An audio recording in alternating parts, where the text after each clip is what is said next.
इस वीक हमारे सामने एक आईपीओ ओपन हो रहा है जिसका नाम है आरडी इंडस्ट्रीज। स्टार्टिंग में मैं वो बात कर लेता हूं जो सुनने के लिए काफी लोग इस वीडियो को देखते हैं कि भैया अभी ग्रे मार्केट में माहौल क्या चल रहा है इस आईपीओ के रिलेटेड। देखो आईपीओ का प्राइस तो सबसे पहले बहुत कम है, 53 रुपीज का मात्र आईपीओ का प्राइस है। छोटी प्राइस छोटी साइज के आईपीओ वैसे भी पसंद आते हैं लोगों को। अगर आप अभी की बात करेंगे जिस समय मैं ये वीडियो रिकॉर्ड कर रहा हूं, अराउंड 13 रुपीज के आसपास का ग्रे मार्केट प्रीमियम चल रहा है, मतलब कि 24-25% के आसपास का ग्रे मार्केट प्रीमियम चल रहा है अभी। बट मुझे अभी क्या लग रहा है आप भी समझेगा। देखिए लास्ट वीक हमारे सामने 2-3 आईपीओ क्लोज हुए, उसमें से विदाउट टेकिंग एनी नेम्स, क्योंकि नाम लेते ही थोड़ी सी दिक्कत आती है। कुछ ऐसे आईपीओ थे, एक हॉस्पिटल का आईपीओ था जिस कंपनी में मुझे ऐसा लग रहा है कि वहां पे थोड़ा ऑपरेटर गेम होने की एक्सपेक्टेशंस है, और वो होता है तो वो आईपीओ की लिस्टिंग में थोड़ा सा लॉस होने की एक्सपेक्टेशंस हो रही है, फंसने वाला मामला बन रहा है। अगर वहां पे फंसता है तो इस आईपीओ का जो अभी हमें 25% का ग्रे मार्केट प्रीमियम चल रहा है, मुझे ऐसा लग रहा है कि अगर 12-13% तक आ जाए फिर वेट किया जाए। वेट किसका करा जाएगा कि भैया एंकर बुक कैसी आ रही है, किस तरीके से क्यूआईबी का और एचएनआई का सब्सक्रिप्शन आ रहा है, उसके बेसिस पे डिसाइड हो, then it will be a better thing. तो एक बार हो सकता है कि यहां पे डिप मार जाए और इवेंचुअली यहां पे वापस से बाउंस बैक की भी प्रोबेबिलिटी रहती है, अगर एंकर बुक और जिस तरीके से मूल माहौल बनता है आईपीओ के अराउंड वो ठीक होता है। तो ये हो गया बेसिक माहौल जो आप में से काफी लोग सुनने आते हैं। अगर सुनने के बाद मजा आ रहा है तो चैनल को सब्सक्राइब करके बेल आइकन क्लिक कर दीजिएगा। आइए पूरा का पूरा वीडियो देखना स्टार्ट करते हैं। 1993 में कंपनी इनकॉर्पोरेट हुई थी। एकदम बेसिक की बात करें तो इंडियन कंपनी है। मेन फोकस होता है sustainable recovery and recycling of end of life energy storage products. अगर हम 2025 के एंड तक की बात करें तो कंपनी के पास 50 से ऊपर कस्टमर्स है, काफी कंसंट्रेटेड कस्टमर बेस है, और सिर्फ इंडिया में नहीं, इंडिया के बाहर भी, चाहे हम बात करें Singapore, Hong Kong, south Korea, Switzerland, UAE, Japan, US even तक ही अपनी कंपनीज के प्रोडक्ट को पहुंचा रहे, which is good thing. Although अगर हम इसके आईपीओ की साइज की बात करेंगे तो मात्र 426 करोड़ का एक छोटी सी साइज का आईपीओ है। 320 करोड़ से फ्रेश जो बैलेंस होने वाला है offer for sale. Price band हम ऑलरेडी डिस्कस कर चुके हैं, 50 से लेके 53 का होने वाला है। फेस वैल्यू मात्र 2 रुपए की है। आईपीओ ओपन होगा 5th ऑफ अगस्त को, क्लोज होगा 7th ऑफ अगस्त को। अलॉटमेंट डिसाइड होगा 10th ऑफ अगस्त को, रिफंड मिल जाएगा 11th को। अगर रिफंड नहीं मिलता है तो आपको शेयर अलॉट हो जाएंगे 11th को, और टेंटेटिव लिस्टिंग की डेट आ रही है 12th of August. 50% QIB, 35% retail और 15% एचएनआई कोटा होने वाला है। रिटेल का अच्छा खासा अमाउंट है।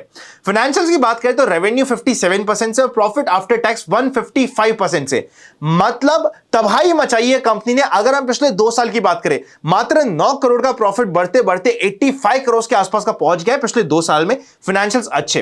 अगर हम इमीडिएट कॉम्पिटिटर की बात करें या सेम लिस्टेड पीयर्स की बात करें तो रिसेंटली लिस्टेड हुई थी इसी सेम सेगमेंट में 1250 करोड़ के आईपीओ की जेन रिसोर्स रिसाइकलिंग में, जहां पे 31% का अपफ्रंट लिस्टिंग का गेन हुआ था। तो मतलब इस कंपनी के सेंटिमेंट्स, मतलब जिस सेगमेंट से आती है वहां के सेंटिमेंट्स तो ऐसा खराब नहीं है। फॉर एग्जांपल अभी हॉस्पिटल का आईपीओ आया था, पर जब हमने हॉस्पिटल की पुरानी कंपनीज को देखा तो पता चला सारी की सारी लॉस में थी जो पिछले 2-3 आई है। तो वहां पे मूल माहौल खराब होता है। यहां पे अभी तक मूल माहौल ठीक दिख रहा है इस माहौल को देखते हुए।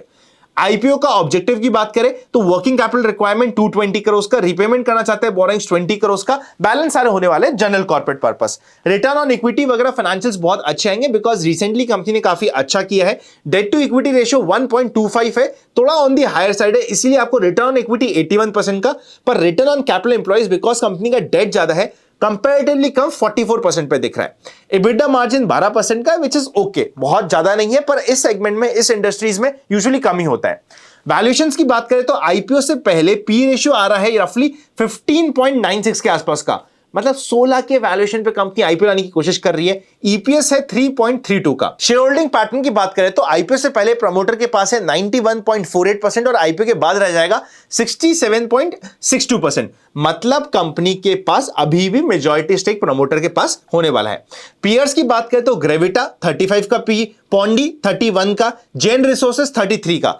पीएस के कंपैरिजन में ठीक ठाक वैल्यूएशन पे, रादर बहुत चीप लगती है वैल्यूएशन जिस पे आईपीओ आ रहा है। पर यहां पे एक चीज फैक्टर करनी पड़ेगी, कंपनी ने जो प्रॉफिट दिखाया है, जो एक्चुअल प्रॉफिट हुआ है, वो मात्र 2 साल में ही हुआ है। और वो 2 साल कौन से थे?